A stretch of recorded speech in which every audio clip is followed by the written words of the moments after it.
Well, well, well. It's Hexy. Welcome back to Port Republic, Death Valley, Battles for the Shenandoah. We are into the 0800 turn, and things might be starting to change. Nobody's BCE'd yet, but Winder's brigade has taken a pummeling. Taylor got the rest of his regiments up, and they're actually pretty stout. And we decided at the start of this turn, before Dickie Ewell gets on here with some more guns and another brigade, and Tolliver suddenly earns the graces of Old Tom on the next turn and can get released into the fight because he's got some good regiments. Old Tyler thought that maybe he ought to try to smack the Confederates one more time to see if he can't take another brigade down, or maybe BCE a brigade, maybe two.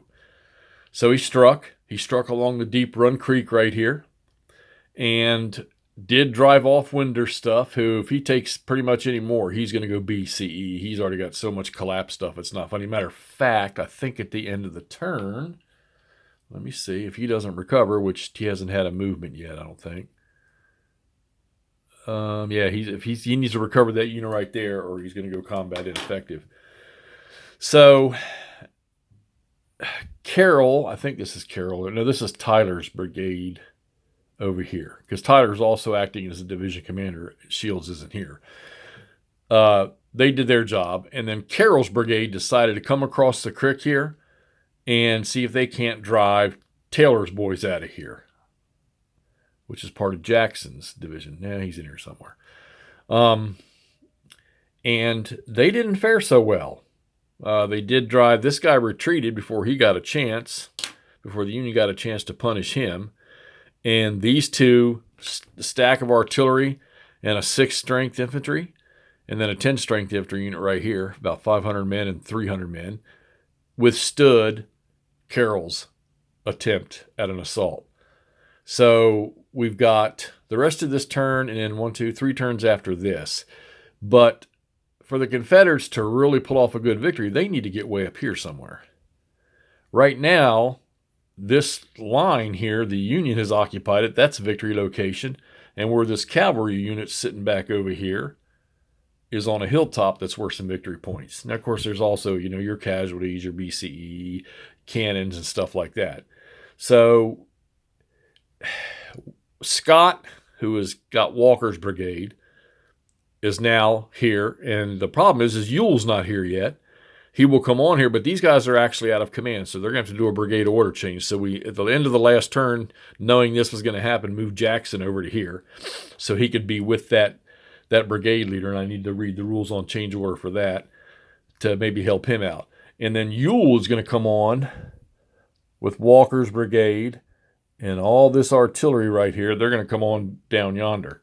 They're going to have to come through Port Republic, cross over the fords, and then come up the river road. But they'll come in march order.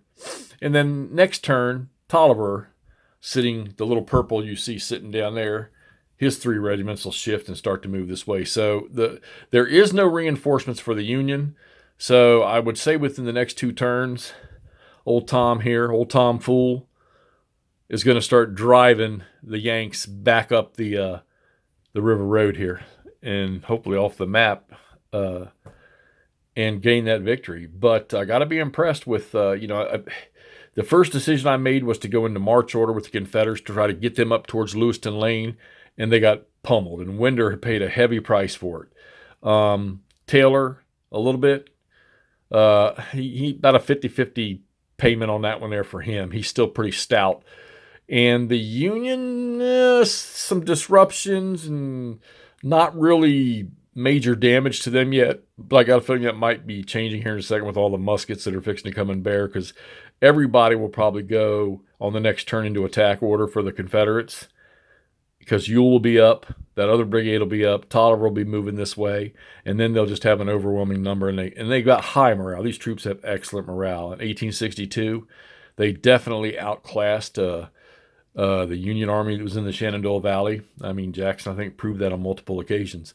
So we're going to kick in here with this 0800 turn. Well, we've had one activation by Shields, so we're going to see what's next. And see if the Confederates can't turn the table and push these guys back up the river road there and get this victory. Or does the Union just stand their ground and turn to iron and hold this victory line of Lewiston Lane and hold that hill and steal one here from the Confederates in the valley like they didn't do in 1862? All right, let's get this posted. Tell me your all thoughts on this thing, and we'll talk to you soon.